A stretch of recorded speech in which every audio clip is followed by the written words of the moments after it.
Welcome to The Shadow Side with Safrianna, the podcast where we illuminate what others too often keep hidden in the dark. I'm your host, Safrianna Luna, and I believe that true growth and healing happen when we're brave enough to explore the shadows. As you listen, may you find greater understanding and awareness around your personal stories and collective trends. Take care of yourself, and let's dive in.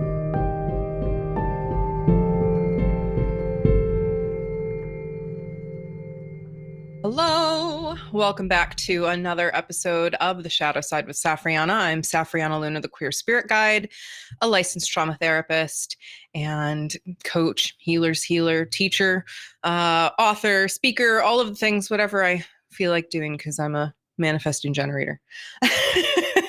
So welcome back. Today I have a pretty intense topic to cover, but I think it is so important to cover. So I was actually hanging out with some friends the other day, and we were just having deep talks as we do. And the bite model of authoritarian control came up. And a lot of this was old news to me in a way, given that I have my history working in domestic violence shelters and just also living and surviving through cult-like control and a very prescriptive upbringing. So it was familiar to me, but I realized, oh my gosh, this is so not familiar to everyone. In fact, it's probably completely foreign to some people. So today I'm just going to be reviewing the bite model. And this comes from freedomofmind.com. And Freedom of Mind is a resource center. They have all kinds of resources on authoritarian control and the bite model, influence continuum, different approaches for releasing oneself from a cult or helping others recover from a cult. But ultimately, that's what they focus in on, is what happens when there are cult-like mentalities or organizations, people, etc., that are exerting control over others. So I'm no stranger, again, to domestic violence, intimate partner violence, sexual assault, human trafficking, all of those things.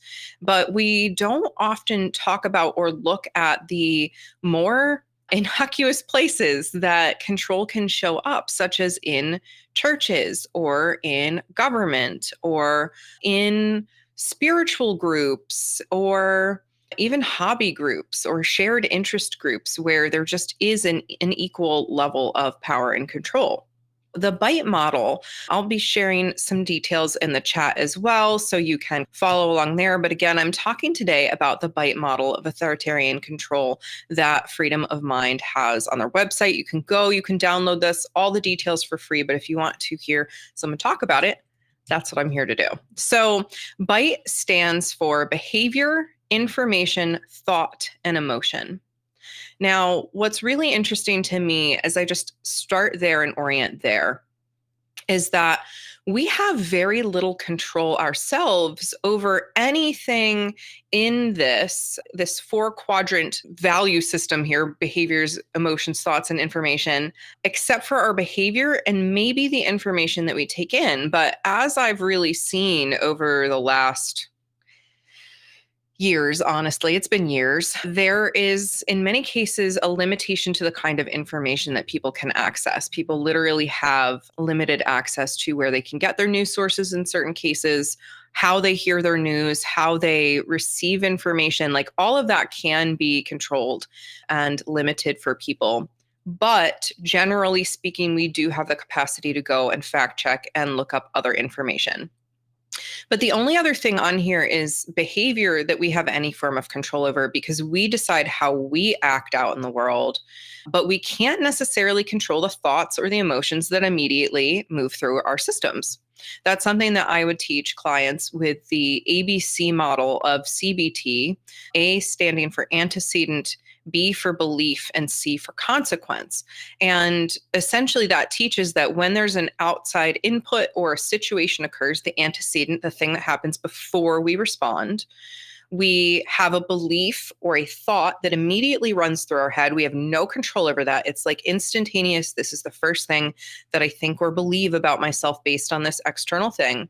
And then the consequences come in the form of physical sensations, emotions, and our behavior. And our behavior, I would always teach, is the only thing on the chart that we have any control over. When we turn back to the bite model, when there's an external group, whether again it be a group or a single figure that is trying to control our behavior, then we're really getting into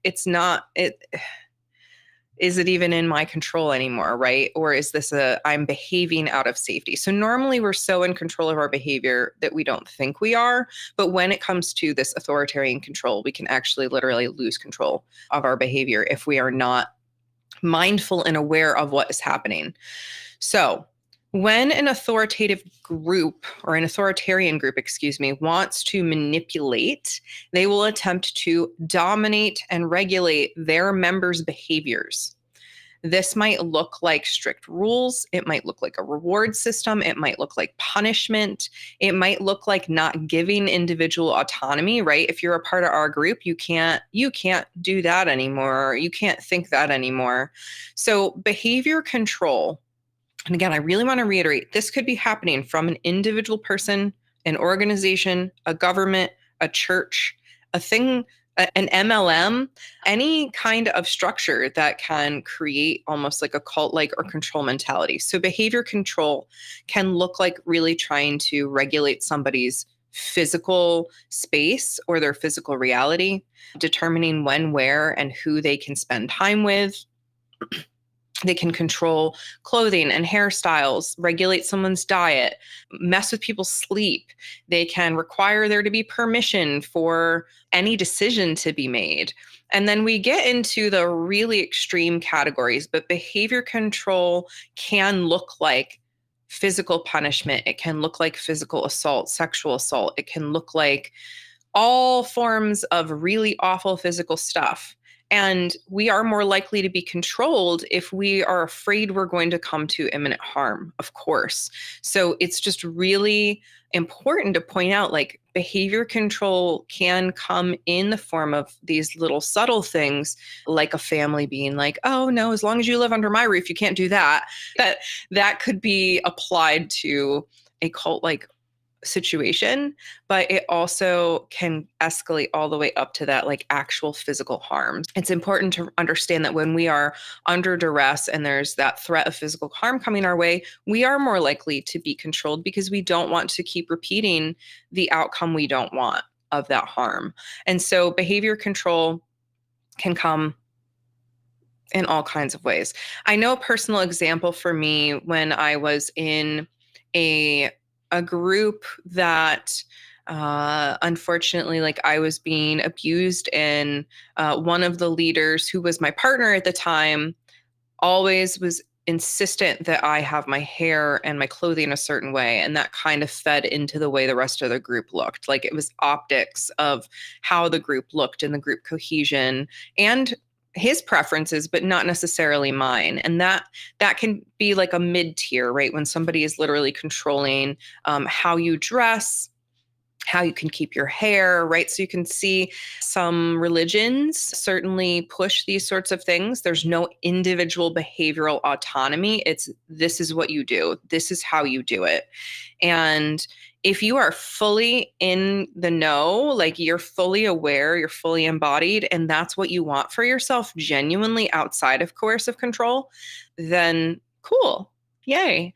But often there is this level of coercive control. If you don't do this, you'll be kicked out of the group. If you don't do this, they're not going to like you. If you don't do this, there could be punishments or regulations, etc. So that's what behavior control looks like in the B of the bite model. So next is information. And again, just want to reiterate, it's really, like, I've had some beautiful conversations with people where I've come to understand they really just don't have access to the same information that I have. And that in that lack of information or the know-how of how to seek other information, it can be very easy to fall into believing the first thing you're told, or the thing that your power figure, your authority figure, your spouse, whoever is in charge above you, if you do, if they're the one sourcing your information, you're very likely to just go with that and believe it. This is why I tell everyone to question everything, literally question everything. Question me, go fact check me, look into things, but question everything, because there is such mass misinformation. And if you are ever relying on one single news source, you're not getting the whole picture. Like, that much is definitely obvious. So it's important to not just get our information from news sources, but also from other people and their lived experiences, from conversations, from books, from all kinds of outlets, right? Not just one place. But information control, when it comes down to that authoritarian control, is really quite manipulative. It's manipulating and controlling the information flow through things like censorship and propaganda, and eliminating or eliminating people's access to outside perspectives other than this one kind of little piece. So information control can look like deception, deliberately, intentionally withholding information from people, distorting that information, and trying to lie to people. And I know one of the biggest things that most Americans agree on right now is that there is a lot of misinformation swirling in the world. And if you consider yourself on a quote unquote, you probably think that the other side is distorting the information too. So that's probably true. Go check, go look, go double, triple, dig deeper, check the biases of your source, and like really dig in. Because again, if you are just taking things at face value, the first thing that you hear or see, there's probably some misinformation in it. But what ends up happening in cult-like situations is that there's also this minimization of access or discouraging access of non-controlled, non-cult sources of information. So I'm just going to throw it out there. If you only get your news from a major news network, I'll just say Fox News, because that's where I know a lot of people that I've had conversations with recently are getting their information just from Fox News. But how does Fox News report? Who are their reporters? Do they bring in those outside diverse perspectives, and how do they showcase them? What do former members say about them? How do they handle when somebody disagrees? These are the kinds of things that we want to really look at when it comes to our information. And again, go double, triple check in unrelated sources and other information. So what ends up happening when that access to outside information is discouraged is that we aren't as likely to seek that information, and then we can have the wool pulled over our eyes and not realize that something is happening that really is. So there can also be distraction from the information, right? Something happening right now in our current political situation, political climate here in the world, is that there is always some new form of news coming out that is so much to keep up with, we can't possibly keep up with it. And we are too busy to investigate each new thing that comes out. And so that's the problem too, with this sort of level of information and information control, is it's very hard to keep up. And that is by design. So it's important to find our experts, our people that we know are looking very closely at one particular thing, and to maybe check in with them or to figure out where they source their information so that we can keep some breadth in our perspectives. That's what we need right now. We need more breadth in our perspectives. And again, the bite model showcases like an escalation, right? There's these little things. So the deception and the minimizing or discouraging non-cult sources of information are bad, but it gets worse when there is compartmentalization of information. So I'm not going to make this information freely accessible to people. That's major control. And then even more control is encouraging spying on other people in an organization to see what information they have and make sure that they are not spreading things that the cult-like authoritarian figure doesn't want them to know. It's rough, but this really is happening in the world right now, where Just take, for example, keyloggers perhaps being put on federal computers. On one hand, you might think, yay, making sure that there's no waste or people are doing their jobs. But on the same token, if they are sharing, like, hey, are you okay with what's happening over here in this department? This seems really unethical. And there's conversations like that taking place where people are trying to stand up or do the right thing, and they're trying to nip that in the bud. This is, again, that kind of control of information. And then, of course, there's cult-generated information, propaganda, misquoting things out of context, having deliberate sources that are meant to fearmonger or hate monger or whatever awful thing they want to do to point fingers at others.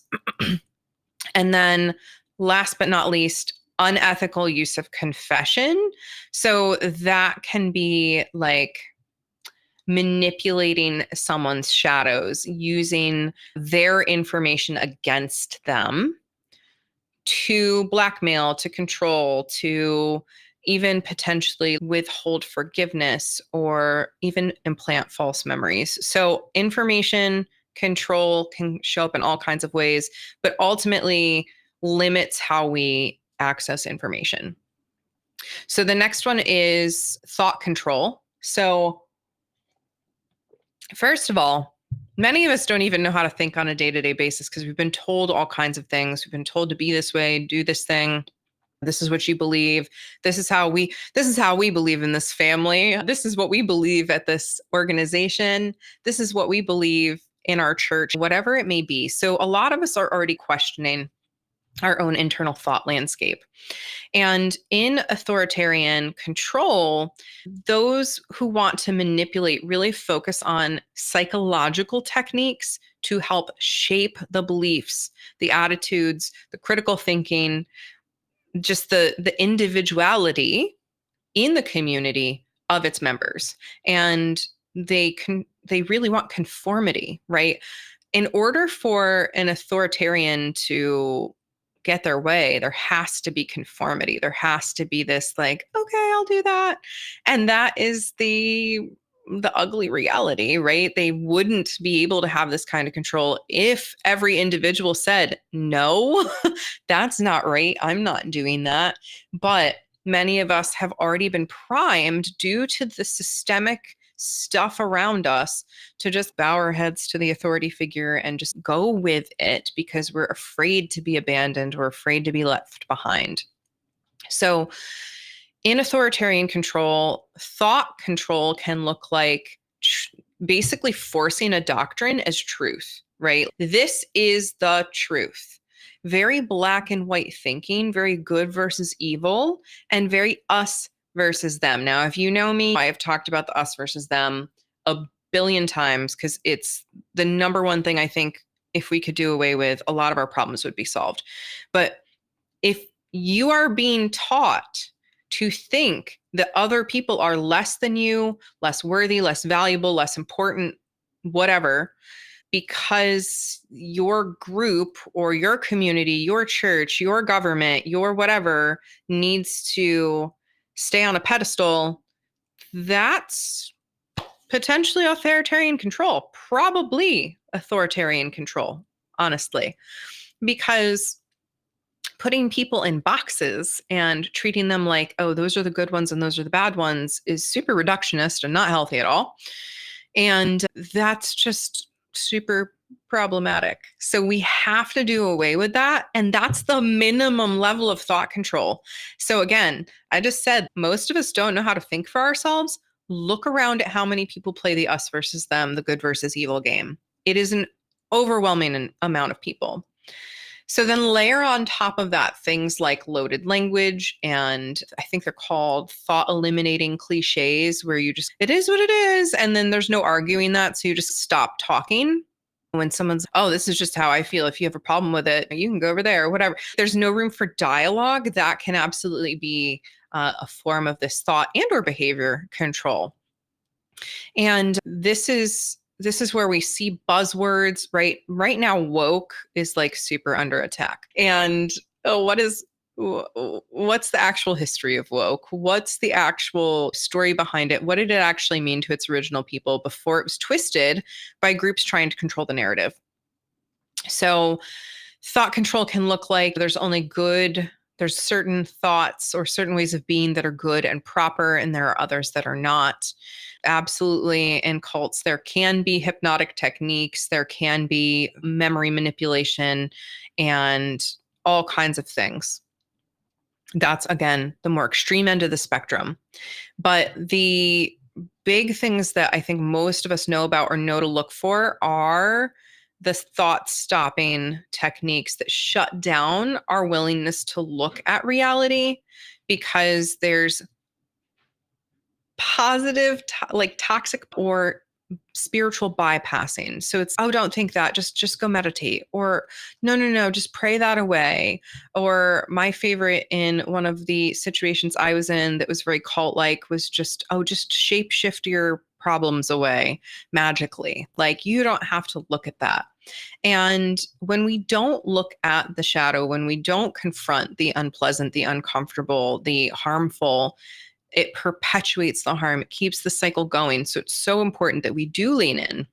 So when there's control and we're being fed a new map of reality that's not ours, but it's, if you don't do this, if you don't believe this way, you're going to be abandoned, you're going to be alone, you're going to be incorrect, you're going to be sinful, you are going to displease your elders, right? Whatever story is being told, we're more likely to latch on because of our fear, because of our shame. And one of my favorites, I say that sarcastically, in thought control is the limiting or forbidding of having questions about a leader, a doctrine, or a policy. And I think that we're really seeing this in the United States right now, because no matter what side of the political aisle you are on or not on, there's some very questionable things happening right now. But even questioning that is being attacked. And that is authoritarian control, right? When we can't ask a question, why are you doing things that way? Or is this what you meant to do? Or do you understand the impact of this? When our ability to question something is eliminated, that is control. Yeah. And then, most importantly, perhaps, is if there is this labeling of others as illegitimate, evil, not useful, unworthy, dirty, wrong, bad, etc. That is thought control. There is no human that is illegal. There is no human that is bad or wrong simply for existing. There is no one that can actually determine someone else's individual internal truth. And I could see some people arguing, if this is how I believe, and no one can stop me from believing that way. But if your belief is trying to force others to conform to your way of believing, you're now also participating in trying to be controlling over others, right? So our internal beliefs, our lifestyles, our choices should not impact other people or make them conform to a certain way of being. Should be promoting autonomy, not one size fits all. All right. So finally, in the bite model of authoritarian control, it's a mouthful, is emotion. And it's so easy to manipulate people's emotions because we are emotional creatures and we're not taught to feel our feelings and express them and have healthy environments to share and all of that. In fact, we're taught to shut them down and to swallow them down and to put them away.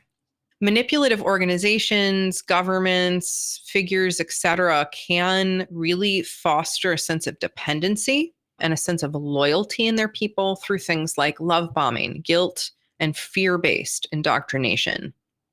So I don't love this. I don't love this, but we have to talk about it because, again, it's everywhere. So manipulating and narrowing our range of feelings. So what this means is certain emotions are sometimes deemed as selfish or wrong or bad. I'd be very curious how many people listening have been told, like, stop crying. No. Wipe those tears, right? You shouldn't feel that way. Certain emotions were shut down for many of us as we were growing up. And so we blocked our emotions. We were sent to time out. We were spanked. We were yelled at. We were ridiculed. We were neglected, something like that, leading us to just block the feelings because we don't want the rejection.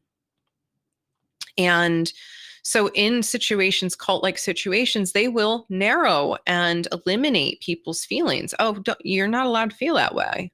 No, that's not a way we feel around here. You're doing it wrong if you feel sad. You just need to pull yourself up by the bootstraps and do this.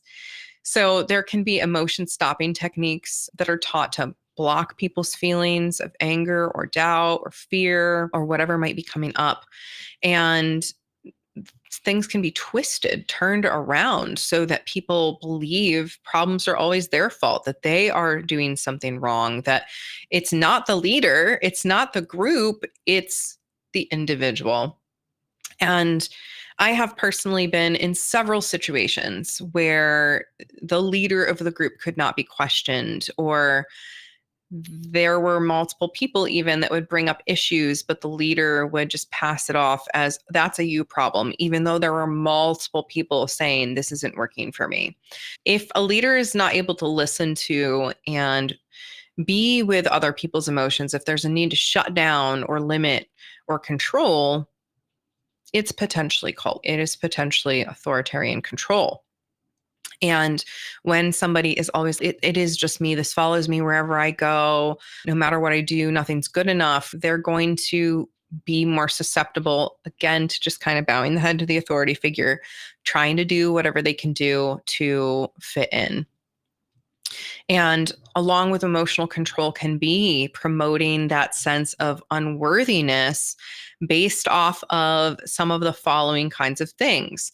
You're not living up to your potential, right? If you were just born into a different family, then things would be different for you. Or if you didn't do that thing in your past, maybe this wouldn't be happening now. You just hang out with the wrong people. Oh, you just don't have your head on straight. Historical, social, affiliative, family, past identity, etc. guilt can be layered on to create a sense of unworthiness, otherness. You're not going to make it if you don't conform to all of these things and be in this one size fits all little box over here. And we can end up really fearing the outside world when we're told things like this, because we think if we don't fit in with the safe group, that the outside world is going to get us, right? And that goes back to that us versus them narrative, that when we are not thinking independently, we're not questioning things, we can really easily fall into that us versus them trap and believe, right, that everyone else is the enemy and it's just my safe group that I can be cared for in. So there's so many ways this can show up. I've personally experienced that leader pushing off responsibility. I've experienced love bombing and praise in one breath, and then being ridiculed and told all the things I'm doing wrong in the next. And that can be a really subtle way. I know that doesn't seem subtle, right? Like love bombing and then guilting. But for people who grew up in trauma, that roller coaster ride is perfectly normal. And so it's easy to fall into it with a group or an individual. So then I can't end this without just talking about the more extreme versions in cults, where there is this: if you leave the group, you will not find happiness. If you leave this group, there will be terrible consequences. If you leave this group, you will be rejected by everyone. There's no reason for you to leave. This is the place. This is the way. That really extreme, almost phobic indoctrination.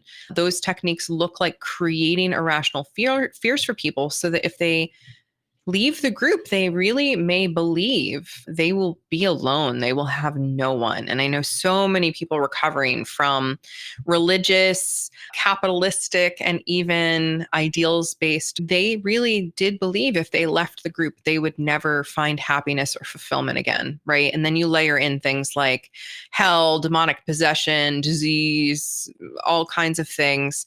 Then it's going to be even harder to leave because of all of the fear.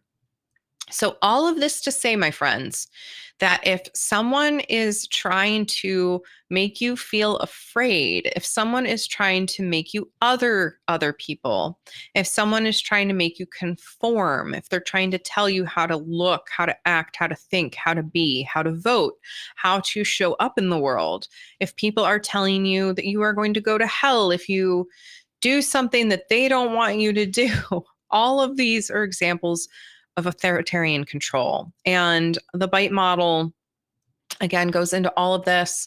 I shared a lot of the major signs and symptoms today, again, just to hopefully bring some awareness that there are all these ways that this kind of control can show up. And regardless of where and how, again, I've experienced some of these things in personal relationships. I've experienced them in my upbringing. I've experienced them in church and spiritual community environments.